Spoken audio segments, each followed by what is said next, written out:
A Giants podcast for Giants fans by Giants fans. From the offseason to the wins and the losses, it's time to take one Giant step. Welcome inside One Giant Step, an OTA version of One Giant Step. It's Bryce Gelman. It's myself, Shaun Morash, at Bryce Gelman, at Shaun Morash. That's Shaun with an S-H-A-U-N on Twitter and X. And unlike some power brokers on Twitter, me and Bryce will try to argue civilly today and not throw each other under a bus. No promises. No promises, Bryce. Okay, so look, this is going to be one of those episodes where what do you take out of practices and shorts? What do you do, this, that, and the other? But I do think there's some interesting stuff coming out of OTAs. I have a couple people who have been at these OTAs that have all, on their own, conveyed the same thing back to me, which is energy, enthusiasm, different kind of feel. One of the words I had was untangible type of feel. Like you just know when you're around something's different. And I think that probably exists in most cases whenever the most important position on a football field has changed as drastically as the New York Giants have at the quarterback position with multiple veterans, Wilson and Winston, and a first-round pick.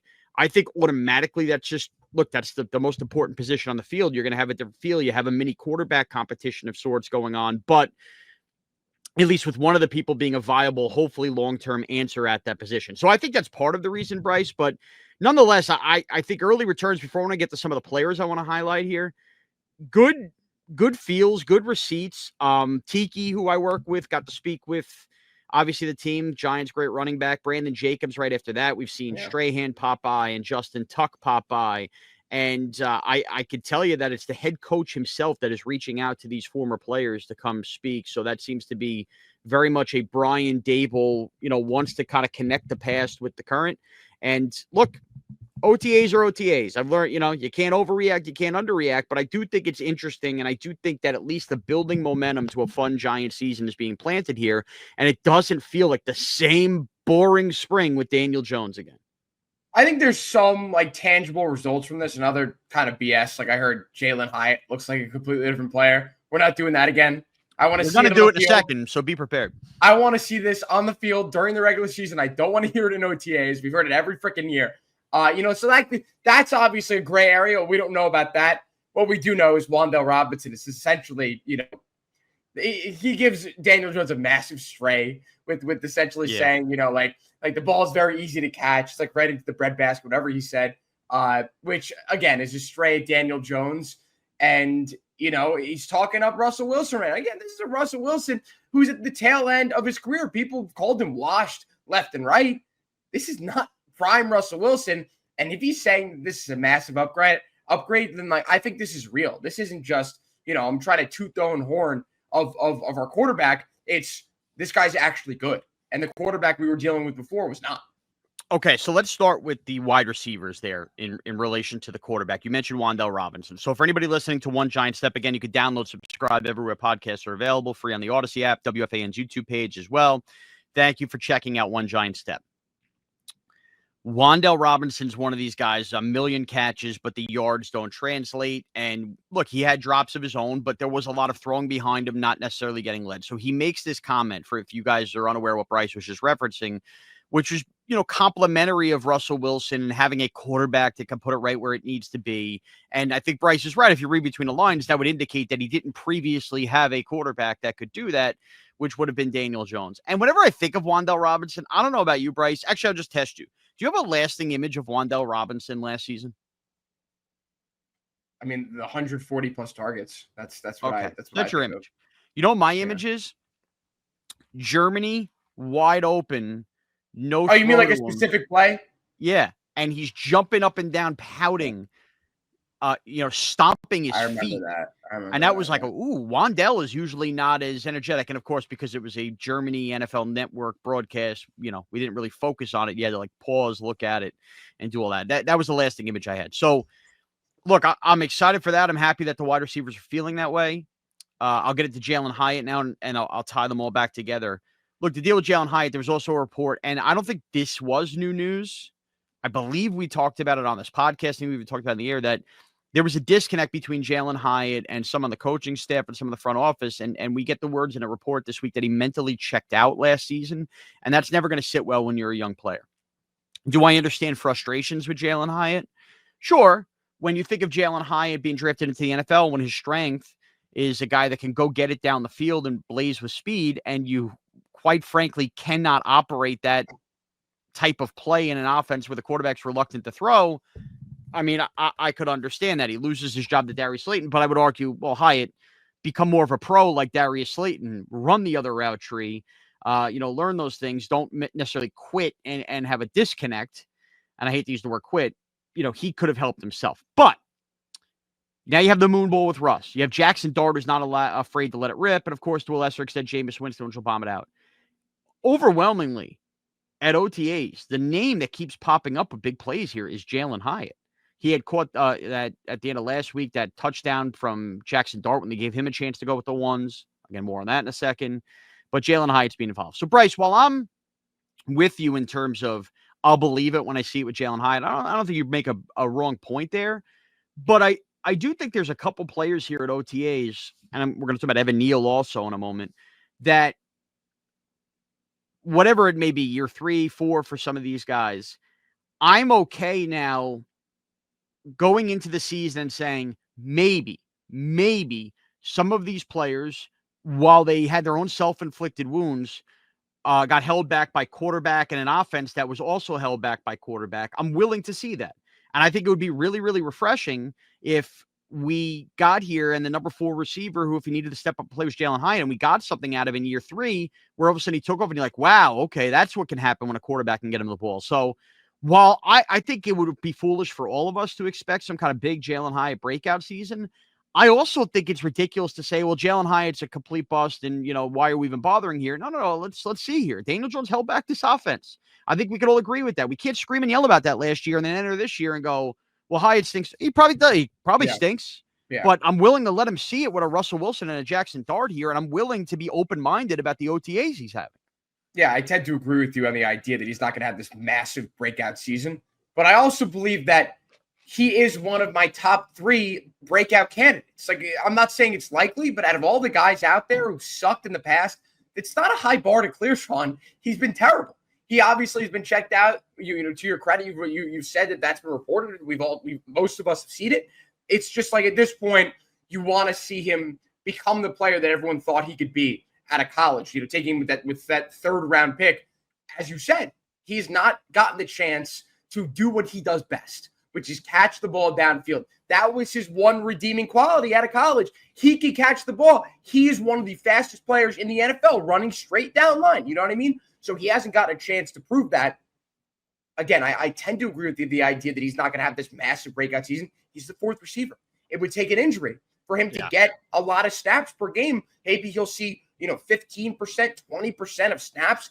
Darius Slayton might see 70. I don't know how it's going to be. And maybe he's good enough to the point where, they did just pay Darius Slayton a big amount of money for a wide receiver 2-3. So I don't foresee, Jalen Hyatt taking his role unless Darius Slayton sucks. And I don't expect that. You don't expect that. Darius Slayton has done, multiple 700+ yard seasons with Daniel Jones as his quarterback. I think that's saying a lot. He might be a candidate for, 850, 900 yards. I think that's not out of the realm of possibility. But Jalen Hyatt is someone who has been frustrated in the past. He wants the opportunity to thrive. He wants his opportunity to break out. I don't see it as being that likely because, again, he's the 4th wide receiver. But they could utilize his strengths, which, it's the one thing that sets him apart for the rest of the league, Shaun. It's his ability to catch the ball down the field and his ability to run up and down in a straight line faster than 99% of the league. So hopefully he gets that chance, because if not, with 3 straight years now where he's not able to produce anything on offense, you thought he was checked out last year. See what he would do this year. I like it. I also like the idea of 3 breakout candidates. Let's put a pin on that. That could be a pod here, Bryce. Good talking. Quarterbacks. This is where I think it's already, you could feel the wheel turning. Little spoiler alert. There are going to be plenty of Giant beat reporters. There are going to be, and if you listen to multiple Giant podcasts out there, there's plenty of good ones. multiple podcasts that will discuss this. We will eventually discuss this, but I'm just acknowledging that this is going to be a discussion. I don't think I'm breaking news here, but you could already feel it with OTAs. You're going to get a groundswell of people looking for Jackson Dart to start week 1. You're going to get that groundswell. And I'm not telling you you're wrong for feeling that way. You got Russell Wilson here. Let Jackson Dart take his time. And I think they are handling this the right way. However, Bryce, there was a big discussion, and we even talked about it with why is Jameis Winston here, right? It is so evident we went from rookie camp, but so quickly have we accelerated to Jackson Dart is already pretty clearly, if you're following the reps, the number 2 quarterback on this team. Yep. He's not the number 3 quarterback on this team. We went from at the end of last week, wow, okay, got a rep with the ones too. No, he's getting reps with the ones here. Winston comes in and gets like a lasting rep with the ones at the end. It seems like at least that was the case on, I guess, Thursday's practice. But this is, Bryce, you're going to get a groundswell. And guess what's going to happen in the preseason? Little spoiler alert, I don't expect Russ to play a lot in the preseason. He may because it's a quarterback competition. You're going to get a lot of Dart reps in the preseason, because why wouldn't you maximize your rookie quarterback getting there? And Dart is going to have a couple moments because he's going to be playing against third stringers where he makes a couple throws. All of our jaws are going to hit the ground. We're going to go, this guy needs to play. It feels like from everybody you talk to, Brian Daboll is basically in the back pocket coaching the hell out of Jackson Dart at all these practices, which is a good thing, right? The reason you wanted Brian Daboll to stay was to tutor a quarterback. That's what should be happening. But you get the sense of there's little things. You could read breadcrumbs from people covering the Giants that are saying things without saying it. It feels like Brian Daboll, if you gave him truth serum, would love Jackson Dart to full on just win this job in camp and become Jaden Daniels. And I don't think it's crazy to say that. Good luck for him. Okay. It might be crazy to expect that, which I don't think anybody's expecting it, but I don't think it's crazy to expect Brian Daboll to want that to happen. And I think you're seeing the early returns on, while we're being told all this, and I think they're happy with that plan, Russ starting, there is like an undertow here growing of, man, it'd be great if Dart gets it. Ooh, he looks good. It'd be great if Dart gets it. And they could just start this thing full steam ahead in September. Yeah, to be fair, it hasn't been all sunshine and rainbows. He did throw 2 picks and had multiple passes batted down. I think that's part of the growing pains of becoming an NFL quarterback and adjusting the speed. You want him to make mistakes. Yes, especially now, get it out of the way before. I mean, listen, also preseason as well. He's not going to be playing against first stringers on the defensive side. Some of them will be, to get a few reps. If you get Jackson Dart in there early, I feel like Russell Wilson will play a little bit during the preseason. That's important for him to be able to thrive then. But yeah, get this BS out of the way. Get the stupid mistakes. Get the the bad pass to get batted down out of the way. I'm with you on this. I feel like Jackson Dart. My ideal situation here is he becomes so good out of training camp and out of preseason that Russell Wilson has a short leash. Like, it's like, if he doesn't play well, we're going Dart. Like, there's no question about it. We trust him. We want Russell Wilson to start. That was our guy. He was, from the start of camp, from the start of OTAs, that is our starter. They said that. We understand. You signed a veteran like Russell Wilson. Totally get it. But I like the idea of Jackson Dart being like, all right, well, he's ready. He's ready whenever shit hits the fan. He's our guy. So I think that's like the most ideal scenario, because I don't think he's starting from the start of the year. Like, there's no way. I don't think it's smart. He just, I think as a quarterback, he should sit in the back and learn from Russell Wilson being the quarterback on the team. He's the grizzly veteran. Especially with that bear of a schedule, you get those division games early. I still am team start Russ early in the year, but look, Russ, if you would have told a Seahawk fan when Russ was winning that job from Matt Flynn, they would have all said that's probably a good thing. So if it happens, I'm just acknowledging it, Bryce. I think it's always better. I actually learned this. Hat tip if he's listening, as Evan Roberts has always said. You'd rather plant the seed and be ahead on something than feel like you're always reacting. Because you could point down to and say, hey, we were on this in June. So I'm on this in June as you kind of read the tea leaves on what's happening here and hearing how much Daboll's coaching up. Bryce is smiling as he learns a little sports radio here in real time. Rare good take from Mr. Roberts. It is a good take. Don't give me a rare. You were something else. Hot button. Listen, Loogie. We could do a podcast on Loogie. I'd love to talk to Loogie. Positive BS, whatever the hell he spews on a daily basis. Evan's great. Evan's great. Besides terrible sports fandoms. Maybe we'll get Positive Tommy on at some point here this summer. Please. Okay, before I talk about Evan Neal, I did want to also just put something else on the record. Have you seen the preseason schedule yet? As I was going through OTAs, it was one of those things like, oh, yeah, the preseason schedule. Let's see what's going on with that. Have you looked at it? One bit of attention to the preseason schedule. What is it? Okay, well, this is why you do a Giants podcast because, that's something that diehards. If you're a diehard listening to a Giants podcast in June, thank you and welcome into One Giant Step. You are also somebody that's going to care about preseason games. That's also a good rule of thumb. So when I looked at the schedule, Bryce, it's you can't make it up. You obviously know the Jets, and that's the So every year, I think I become in the minority of I enjoy the preseason games from extent of I like watching. The way I explain preseason games to people who don't like them is don't think of them in terms of you're about to watch a whole football season. This is the football team playing with the helmets, because then you get stuck in the, what do I care about third stringers? You don't watch it in the prism of it's football, football's back. I watch it in the prism of it's reality TV. I'm watching guys fight for jobs while playing the sport I love. So that, and fight for jobs on the team I love. So Giants preseason games. That is the way I watch preseason football. However, why do I say that? Why does it feel like I'm getting very long-winded with this? I must admit, the last 2 years specifically, and probably because the Daniel Jones era had beat me over the head, the preseason games in August, first of all, the starters have become less and less played, right? We've seen less and less and less and less. Also, it just becomes like, do I really have to watch this live? Like, can I tune in? Like, when they start introducing afternoon games in the preseason, always used to be nights, Thursday night, Saturday night. Now they're taking afternoons from us. So the preseason schedule comes out. The first game they have is Saturday, August 9th at 1 p.m. versus the Buffalo Bills. A Saturday in August, prime beach time, pool season, all of that. 1 o'clock August. Okay.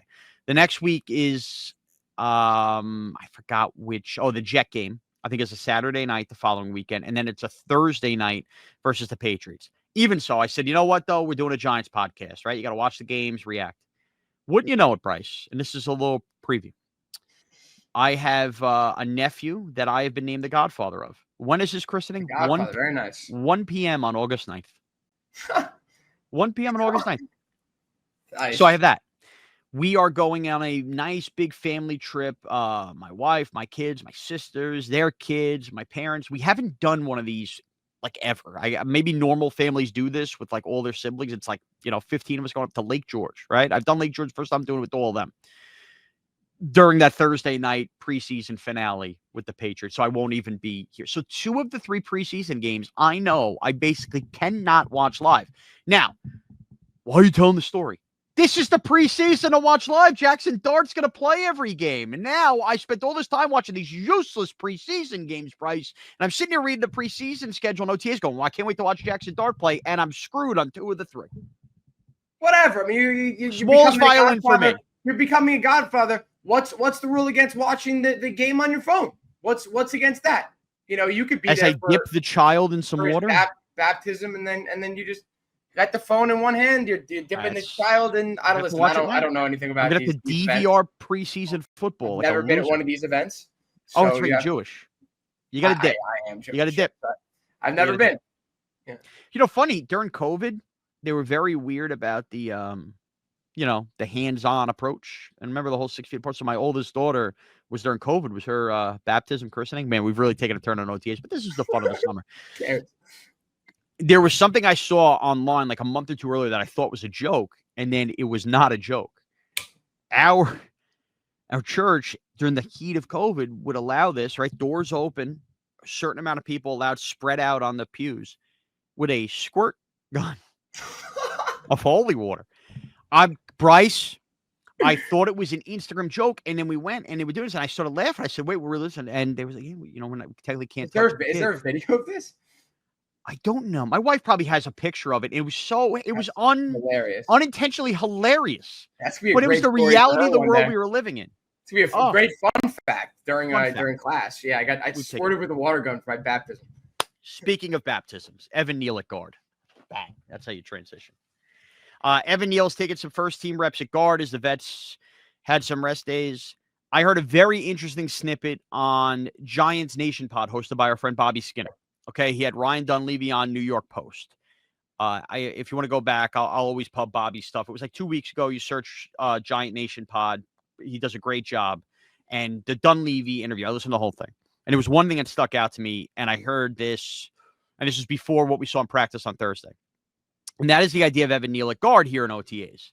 And he said, Ryan Dunleavy, that while everybody might roll their eyes at the Evan Neal guard stuff, what he said was, don't be surprised if Joe Shane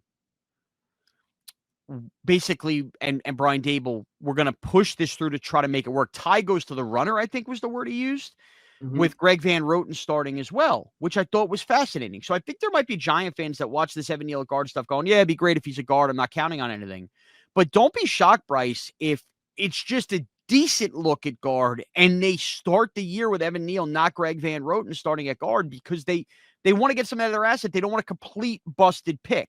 And I can't blame the Giants for that, because how many times did we say when Eric Flowers went to Washington and played guard, like, the Giants couldn't figure this out. Now, Eric Flowers actually didn't have this great career at guard. Everybody likes to make it seem like he did, but he at least was adequate, not unplayable for a couple years, where Evan Neal has been at tackle. So I don't know. Just keep an eye on Evan Neal at guard. And he's playing left guard, which means they might flip Runyon to right guard if they want to make that work. But I think Evan Neal starting at guard early, another thing to put a pin in, I think is very much on the table. Yeah, with Van Roten and Runyon being kind of hurt right now, he's been taking some reps at left guard. Yeah. So I've been harping on this for a long, long time. You understand this. The listeners of this podcast understand this. By far, my number one breakout candidate is Evan Neal. It made no sense to me last year. I'm just saying, like, I'm spoiler, it's not like this is not a surprise to anyone. I've been saying it all offseason, all season long. It made no sense to me. He sucks at tackle. Why not try it? Like, it's like, I'm saying, forget the why not try it. Now we're getting into, not only are they trying it, I think that the inner workings is, if this is even semi-close, he's winning the job. They should. I mean, they should absolutely give him the job. You want him to grow throughout the year. It would be amazing if he turned into a serviceable guard in the NFL. It'd be awesome. We wouldn't be looking back at that pick saying it's one of the worst in Giants history. And you got to try it out, because. But you also got to earn. Played a lot of guard. He played a lot of guard in college, and they he was mainly a guard. I'm like, you know what? Screw it. He's got the intangibles to be a tackle. Guard for a year. He wasn't mainly a guard. He wasn't mainly. Made no sense. They should have done this earlier. He was a guard for a year, Bryce. Well, it wasn't mainly a guard. He played both tackles. He played a lot of guard. He played more tackle than he played guard. But yes, he played guard. Okay. Last but not least, there was a fight on Thursday's OTAs.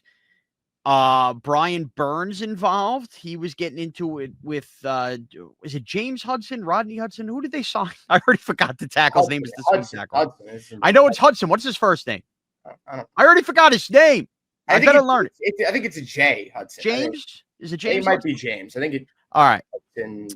So James Hudson and Brian Burns get into it. Then, so they get pulled off the field. James Hudson. Yeah. Kayvon Thibodeau ends up getting into it with Jermaine Illuminor to the point, and these are two vets on the team. Ends up punches being thrown, leads to Brian Burns and Hudson rushing back onto the field. And usually you get these like 2 weeks into training camp. It's a little hot in August. You know what? You've been going against the same guy, and now you explode. Every team has one of those in camp. Bryce, an OTA fight? June 5th. And Brian Burns in his presser after tells the media, I think the heat got the best of us. Now, mind you, it got hot these last couple of days. So I do understand it's hot on the field. It's just funny to hear that if you're living in the world of, it's now the beginning of June, end of May just happened. It's been basically 60 degrees before the last 3 days. Suddenly the first 2 days of heat, it's heat getting in there, but I like it. If the team is willing to fight like that in May, with new blood injected on the team, Hudson might be a swing tackle or not. I like it, man, because I'm always a big fights bring you together kind of guy. That's how you build a team. There was something authentic, although we didn't get the video, about reading the tweets. We have a fight in OTAs that I didn't perk up because, oh yeah, I'm a man, I love fights. I perked up because, damn, there's a lot going on in building a football team that they're going after it and they give a crap that much. There's some old school authentic about it. It pumped me up a little bit. It's a massive team building activity. Yeah. There's no joke in that. Like it's exactly what I wanted to hear on June 5th.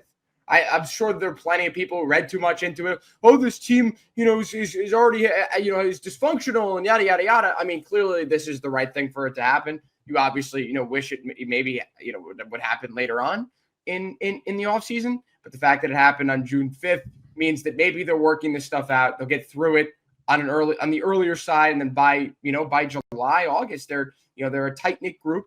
And hopefully those fights have dissipated, but we've been seeing a lot of fights, obviously, with the other team that they'll do training camp with. It happened with the Lions last year, but yeah, I mean, listen, I think that this is good, and hopefully they can build on this. Like, just come together, guys. Like, this is perfect. This is amazing. This is what we do. All right. Well, we're going to keep these summer podcasts dropping here on One Giant Step as OTAs come to a close. You can follow me at Shaun Morash on Twitter and X, at Bryce Gelman on Twitter and X. Bryce has teased his 3 breakout Giants. I think that's a good podcast idea. We're going to get into a Cave on Thibodeau debate, that one that we've teased for months here on One Giant Step, and plenty of other fun things to come. That's why you're going to want to download and subscribe to One Giant Step everywhere podcasts are available. Keep checking that WFAN YouTube page as well. And join us and consume us however you've been, or if you want to try different ways too, that's awesome too. The Summer of Giants content keeps coming out. We're already in June. The end of July is that training camp stuff. And bang, we are off and running with another New York football Giants season. Thank you to everybody for taking one giant step with us.